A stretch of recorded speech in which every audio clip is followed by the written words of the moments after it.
Hello, नमस्कार, आदाब, सत श्री अकाल और अस्सलाम वालेकुम। मैं हूं मोहम्मद अहमद काज़मी, लेकर आया हूं आपका पसंदीदा कार्यक्रम नज़र दुनिया पर। मीडिया स्टार वर्ल्ड की तरफ से लगातार आपको इंटरनेशनल खबरें और ख़ास तौर से मिडिल ईस्ट की खबरें पहुंचाई जा रही हैं। मेरा समझना है कि जिसने मिडिल ईस्ट में होने वाली इजराइल और अमेरिका की शैतानी हरकतों को समझ लिया, वो काफ़ी हद तक दुनिया की सियासत को समझ सकता है। मिडिल ईस्ट में दो नज़रियात का टकराव है, जहाँ के मौजूदा सियासी हालात पर 1979 में ईरान में आई इस्लामिक रेवोल्यूशन का बड़ा असर है। आज हम आपको ऐसी दो खबरें पहुंचा रहे हैं जिससे इन दोनों नजरियात का आपको काफी हद तक अंदाजा हो जाएगा। ईरान के सुप्रीम लीडर आयतुल्लाह खामेनी ने कल तेहरान में कतर के अमीर शेख तमीम बिन हमाद अल सानी के साथ मुलाकात के दौरान ताकीद करते हुए कहा है कि इलाके के मुल्कों के बीच बातचीत से सभी प्रॉब्लम्स को हल किया जा सकता है। दूसरी तरफ इस इलाके में कई जंगों का जिम्मेदार अमेरिका कह रहा है कि वो मिडिल ईस्ट में गड़बड़ी के लिए ईरान को सबसे ज़्यादा जिम्मेदार समझता है। इसलिए अमेरिका और उसके दोस्त मुल्कों को मिलकर कोशिशें करनी होंगी। अमेरिका का दावा है कि वो अपने दोस्तों के साथ मजबूती से खड़ा है। ईरान और सऊदी अरब के बीच हालिया बातचीत होने से इजराइल में बेचैनी बढ़ी है। इजराइल का कहना है कि सऊदी अरब ईरान से इसलिए बात कर रहा है क्योंकि अमेरिका इस इलाके से छोड़कर जा सकता है। कतर के अमीर ने ईरान के लीडर्स से यमन, इराक, सीरिया और अफगानिस्तान समेत कई मामलात पर बात की है। इससे ये भी जाहिर है कि ईरान इलाके के मामलात में अहम रोल अदा कर रहा है। कतर के अमीर को बिचौलिए के तौर पर देखा जा रहा है। आखिर तक जरूर देखें। मीडिया स्टार वर्ल्ड चैनल को फ्रीलांस स्क्रिप्ट लिखने वालों, वॉइस ओवर आर्टिस्ट्स और वीडियो एडिटर्स की जल्द जरूरत है। अपने घर से काम करने का बेहतरीन मौका। उम्मीदवार अपने बायोडेटा और एप्लीकेशन के साथ हमारे ईमेल और व्हाट्सएप नंबर पर कांटेक्ट कर सकते हैं। हमारा ईमेल है editor.mediastarworld@gmail.com और व्हाट्सएप नंबर है 8287963622। मैसेज के शुरू में एप्लीकेशन लिखना ना भूलें। अगर आपने अभी तक media star world YouTube channel subscribe नहीं किया है तो सब्सक्राइब कर लें और घंटी दबाना ना भूलें। और अगर आप हमें फेसबुक पर देख रहे हैं तो हमारे पेज को लाइक करें ताकि हमारी हर नई वीडियो की खबर आपको सही वक्त पर मिल सके। ईरान के supreme leader Ayatollah Syed Ali Khamenei ने कहा है कि इलाके में मुल्कों के बीच बातचीत मौजूदा प्रॉब्लम्स का सबसे अच्छा हल है। साथ ही उन्होंने इलाके में गैर मुल्की मदाखलत के खिलाफ वार्निंग भी दी है। आयतुल्लाह खामेनी ने कल तेहरान में कतर के अमीर शेख तमीम बिन हमाद अल सानी के साथ मुलाकात में दोनों मुल्कों के बीच सियासी और कारोबारी कोऑपरेशन बढ़ाने की भी अपील की है। उन्होंने जोर देकर कहा कि इलाके की प्रॉब्लम्स को गैर मुल्की एलिमेंट्स की मदाखलत के बिना इलाकाई मुल्कों के बीच बातचीत के जरिए हल किया जा सकता है। प्रेस टीवी के मुताबिक उन्होंने कहा कि यमन और सीरिया के मामलात को भी बातचीत के जरिए से हल किया जा सकता है। उन्होंने साथ साथ कहा कि ऐसे वक्त में कमज़ोर पोजीशन से बातचीत नहीं की जानी चाहिए, जबकि मुखालिफ पार्टीज खास तौर से अमेरिका और उसके साथी मुल्क फौजी और पैसे की ताकत पर भरोसा कर रहे हैं। आयतुल्लाह खामेनी ने जोर देकर कहा कि इलाके के मामलात के मैनेजमेंट के लिए गैर मुल्की एलिमेंट्स की दखल अंदाजी की ज़रूरत नहीं है। जहां भी ज़ायोनी जाते हैं वे करप्शन को बढ़ावा देते हैं और वे इलाकाई मुल्कों को कोई ताकत या रियायत नहीं दे सकते हैं। उन्होंने कहा कि इसलिए इलाकाई मुल्कों के तौर पर हमें आम सोच और कोऑपरेशन के ज़रिए से जितना हो सके अपने ताल्लुकात को बेहतर करना चाहिए।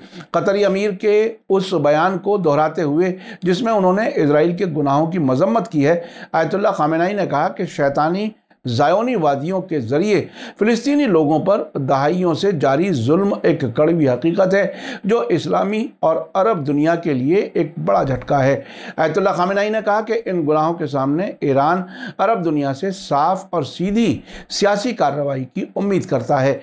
इजरायली कब्ज़े वाले फ़िलिस्तीनी शहर अल कुद्स के अरब मोहल्ले शेख जर्रा पर इजरायली फ़ौजों के हमलों का जिक्र करते हुए आयतुल्लाह खामेनी ने कहा कि उस मामले में कुछ अरब मुल्कों के ज़रिए फ़िलिस्तीनी लोगों को दी गई सपोर्ट कुछ यूरोपीय मुल्कों की सपोर्ट से भी मेल नहीं खाती। یہ عرب ملک کوئی فیصلہ کن رخ نہیں اپناتے اور محض سپورٹ کا دکھاوا کرتے ہیں۔ اگر عرب ملکوں کے ذریعے اپنایا گیا رخ اسرائیل کے ڈر سے یا اس سے امید رکھنے کی وجہ سے ہے تو انہیں پتہ ہونا چاہیے کہ آج اسرائیل ایسی حالت میں ہے کہ اس سے نہ تو کوئی امید کرتا ہے اور نہ ہی کوئی ڈرتا ہے۔ اس موقع پر قطر کے امیر نے کہا کہ فلسطین میں اسرائیل کے ذریعے کیے گئے گناہ خطرناک ہیں اور سبھی علاقائی ملکوں کو اس کی مخالفت کرنی چاہیے۔ انہوں نے فلسطینی جرنلسٹ شیریں ابو عقلہ کے اسرائیل کے ذریعے کیے گئے قتل پر افسوس جتاتے ہوئے کہا کہ زایونی وادیوں نے انہیں کولڈ بلڈڈ طریقے سے قتل کیا ہے۔ تہران سے ایک اور رپورٹ میں کہا گیا ہے کہ پریزیڈنٹ ابراہیم رئیسی نے قطر کے امیر کے ساتھ ملاقات میں کہا کہ علاقے میں غیر ملکی موجودگی سیکیورٹی کو کمزور کرتی ہے۔ ملاقات کے بعد ایک پریس کانفرنس کو خطاب کرتے ہوئے رئیسی نے کہا کہ اس طرح کی غیر ملکی موجودگی علاقے کو حفاظت نہیں دیتی بلکہ اس کے الٹا اسے کمزور کرتی ہے۔ رئیسی نے کہا کہ ہماری بات چیت کے دوران ہم نے خاص طور سے علاقائی معاملات خاص طور سے یمن کے معاملے پر بات چیت کی ہے۔ انہوں نے کہا کہ ہم نے سعودی عرب کی طرف سے جاری یمن کی گھیرا بندی ختم کرنے پر زور دیا ہے اور اس بات پر زور دیا ہے کہ یمنی لوگوں کو اپنی قسمت کا فیصلہ کرنے کی اجازت دی جانی چاہیے۔ انہوں نے کہا کہ قطر کے امیر کے ساتھ ان کی بات چیت کا ایک اور اہم حصہ افغانستان کے حالات رہے اور اس میں زور دیا گیا کہ ملک میں سبھی گروپس اور سیاسی نظریات کی نمائندگی کرنے والی انکلوسیو سرکار ہونی چاہیے تاکہ وہاں سیکیورٹی قائم کی جا سکے۔ رئیسی نے آگے کہا کہ دونوں ملکوں کے لیڈرز نے اسرائیلی قبضے والے القدس کی آزادی اور غزہ کی ظالم گھیرا بندی کو ختم کرنے اور فلسطینیوں کے خلاف اسرائیل کے گناہوں کو ختم کرنے کی ضرورت پر بھی زور دیا۔ ایران کے پریزیڈنٹ نے کہا کہ دونوں فریقوں نے سیاسی، کاروباری، اکانومی، کلچرل اور ٹورزم اور انرجی سمیت سبھی میدانوں میں تعلقات بڑھانے پر زور دیا ہے۔ ابراہیم رئیسی نے کہا کہ قطری امیر کا دورہ دونوں ملکوں کے تعلقات میں ایک اہم موڑ ہوگا اور علاقائی اور انٹرنیشنل سطح پر آپسی کوآپریشن کو بڑھاوا دینے میں اہم رول ادا کرے گا۔ قطر کے امیر نے اس موقع پر کہا کہ دونوں لیڈرز نے بات چیت کے دوران خاص دو طرفہ معاملات اور سبھی میدانوں میں کوآپریشن بڑھانے پر بات چیت کی ہے۔ الثانی نے کہا کہ دونوں ملک اس بات پر رضامند ہیں کہ علاقے کی موجودہ پرابلمز کا حل بات چیت کے ذریعے ہی ممکن ہے، انہیں کنسٹرکٹیو بات چیت کے ذریعے سلجھایا جانا چاہیے۔ انہوں نے کہا کہ دونوں فریقوں نے فلسطین، سیریا، یمن اور عراق کی موجودہ حالات پر بھی بات چیت کی۔ قطر کے امیر نے بھی اسرائیل کے ذریعے قتل کی گئی فلسطینی جرنلسٹ کے کنبے سے ہمدردی ظاہر کی۔ انہوں نے کہا کہ فلسطینی جرنلسٹ کے قاتلوں کو جواب دہ ٹھہرایا جانا چاہیے۔ انہوں نے کہا کہ فلسطین علاقے کا اہم مسئلہ ہے، یہ دیکھتے ہوئے کہ اس کے سبھی پہلوؤں کو نظر میں رکھتے ہوئے پوری طرح سے حل کیا جانا چاہیے۔ فلسطینی جرنلسٹ شیریں ابو عقلہ کے قتل کے بارے میں ابراہیم رئیسی نے کہا کہ حال ہی میں ایک فلسطینی جرنلسٹ کے قتل سمیت اسرائیل کے ذریعے کیے گئے گناہ خود اسرائیل کو محفوظ نہیں کرتے ہیں بلکہ یہ صرف اس علاقے کے لوگوں کے ذریعے اس کے خلاف نفرت ہی بڑھاتے ہیں۔ آئیے اب یہ سمجھنے کی کوشش کرتے ہیں کہ ایران کے علاقے میں مضبوط ہونے سے امریکہ میں کتنی بے چینی محسوس کی جا رہی ہے۔ العربیہ انگریزی کے جرنلسٹ جوزف ہابوش کی رپورٹ کے مطابق علاقے میں امریکی سینٹرل کمانڈ کے سربراہ ایرک کوریلا نے حال ہی میں سعودی عرب اور مصر کا دورہ کیا ہے۔ جنرل ایرک کوریلا نے ٹیوزڈے کو سعودی عرب کے دورے کے موقع پر العربیہ کے جرنلسٹ سے ایک انٹرویو کے دوران کہا کہ ایران اس علاقے میں سب سے زیادہ گڑبڑی پھیلانے والی طاقت ہے۔ یہ دیکھتے ہوئے اس خطرے کا مقابلہ کرنے کے لیے علاقائی کوآپریشن کی ضرورت ہے۔ رپورٹ کے مطابق جنرل ایرک کوریلا نے بتایا کہ میں ایران کو مڈل ایسٹ میں سب سے گڑبڑی پھیلانے والی طاقت کے طور پر دیکھتا ہوں۔ امریکہ کا رخ یہ ہے کہ ہم ایران کو نیوکلیئر اجازت نہیں دیں گے، حالانکہ ایران کے بارے میں ہماری فکر اس کی نیوکلیئر صلاحیت سے بھی آگے کی ہے۔ جنرل کوریلا نے ایران کے بیلسٹک میزائل پروگرام اور اس علاقے میں پردے کے پیچھے اور ایران سپورٹ والی ملیشیا کو دی جانے والی سپورٹ کو امریکہ کے لیے دوسری فکر کے بندوؤں کے طور پر دہرایا۔ انہوں نے کہا کہ ایرانی خطرے کے لیے ہمیں اور علاقے میں ہمارے سیکیورٹی ساجھیداروں کی بڑی کوشش کی ضرورت ہے۔ سینٹ کام اس کوشش کے لیے پابند ہے۔ سعودی عرب کے دورے کے بارے میں पूछे जाने पर अमरीकी जनरल ने कहा कि ये एक सुनने के दौरे का हिस्सा है और वो सऊदी अरब के कई और दौरे करेंगे। वहां आने से पहले वे मिस्र गए थे। उन्होंने आगे बताया कि सेंटकॉम इलाके का ये दौरा मोटे तौर पर यहाँ हमारे भागीदारों से अंदरूनी सोच की जानकारी हासिल करने का एक मौका है। ऐसा करने से मैं अपने पार्टनर्स और इलाके की सिक्योरिटी में कमजोरियों, जोखिम और मौक़ों को समझ रहा हूं। रिपोर्ट में कहा गया है कि जनरल कोरेला अमेरिका के सीनियर पेंटागन अफसरों को इलाके के बारे में अपने नज़रियात का 90 दिन का तज्जिया मुहैया करेंगे। ये ऐसे वक्त पर है कि वो अपने नए ओहदे की जिम्मेदारी संभालने के लिए तैयार हैं। जनरल फ्रैंक मैकेंजी ने 2019 से इस साल अप्रैल तक इस ओहदे पर रहने के बाद इस साल के शुरुआत में सेंटकॉम की बागडोर सौंपी थी। 55 बरस के कोरेला अपने नए ओहदे से पहले नॉर्थ कैरोलिना के फोर्ट ब्रैग में अमेरिकी रिस्पांस फोर्सेस समेत 18वीं एयरबोर्न कोर को लीड कर रहे थे। जनरल कोरेला ने अल अरेबिया से अमेरिका सऊदी अरब ताल्लुकात की अहमियत के बारे में भी बात की और इसे एक स्ट्रेटेजिक ताल्लुक बताया जो मिडिल ईस्ट में अमेरिकी स्ट्रेटेजी को जाहिर करता है।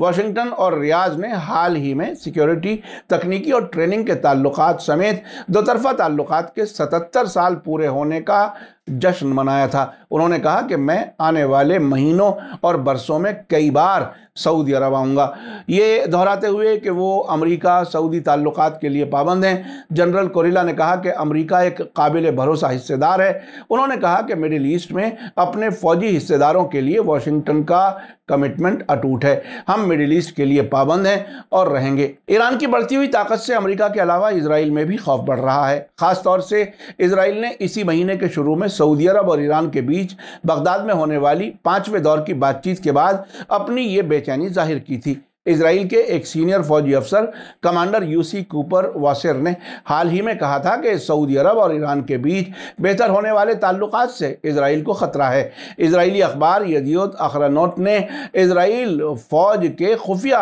जांच डिपार्टमेंट के साबिक सरबराह कमांडर यूसी कूपर वासिर के हवाले से कहा है कि सऊदी अरब इसलिए बहुत ज़्यादा फिक्रमंद है कि अमेरिका वेस्ट एशिया से निकल जाएगा और इस इलाके में अपनी फौजी मौजूदगी को कम कर देगा। इसके अलावा इजराइल के कई सियासी और फौजी माहिरीन का कहना है कि तेहरान और रियाद के बीच बेहतर ताल्लुकात होने से अब्राहम समझौते के तहत इजराइल और अरब मुल्कों के बीच ताल्लुकात के नॉर्मल होने का प्रोसेस भी रुक जाएगा। आपने देखा कि कतर के अमीर और ईरान के लीडर्स के बीच न सिर्फ आपसी ताल्लुकात के बारे में बात हुई है बल्कि यमन, इराक, सीरिया और अफगानिस्तान जैसे मामलात पर भी बात हुई है। दोनों की तरफ से इलाके के मामलात को हल करने के लिए आपसी बातचीत पर जोर दिया गया है। इजराइल फिलिस्तीन मामले में भी कतर के अमीर ने ईरान के नज़रिए को किसी हद तक दोहराया है। ऐसे में ईरान के ज़रिए इलाकाई मामलात के हल करने में मदद करने और गैर मुल्की ताकतों के दखल को कम करने की ताकीद बहुत बड़ा इशारा है। साथ ही अमेरिका के सेंटकॉम के सरबराह की तरफ से एक बार फिर सऊदी अरब से दोस्ती जाहिर करने का वाक़या भी बहुत अहम है, क्योंकि हाल ही में यूक्रेन जंग के दौरान अमेरिका और सऊदी अरब के बीच तेल प्रोडक्शन के मामले पर टकराव की हालत बनी थी। उधर सऊदी अरब और ईरान के बीच बातचीत होने से इजराइल की बढ़ती बेचैनी भी काफ़ी अहम वाक़या है। इसी के साथ मुझे दीजिए इजाज़त। आज का एपिसोड कैसा लगा कमेंट्स में ज़रूर लिखें। थैंक यू, धन्यवाद, शुक्रिया। जय भारत, जय हिंद। मीडिया स्टार वर्ल्ड के और वीडियो देखने के लिए हमारे चैनल को सब्सक्राइब करें और सीधे नोटिफिकेशन पाने के लिए बेल आइकन दबाएं। और अगर हमारी खबर सच्ची और अच्छी लगे तो अपने व्हाट्सएप, इंस्टाग्राम, फेसबुक और ट्विटर अकाउंट पर ज़रूर शेयर करें।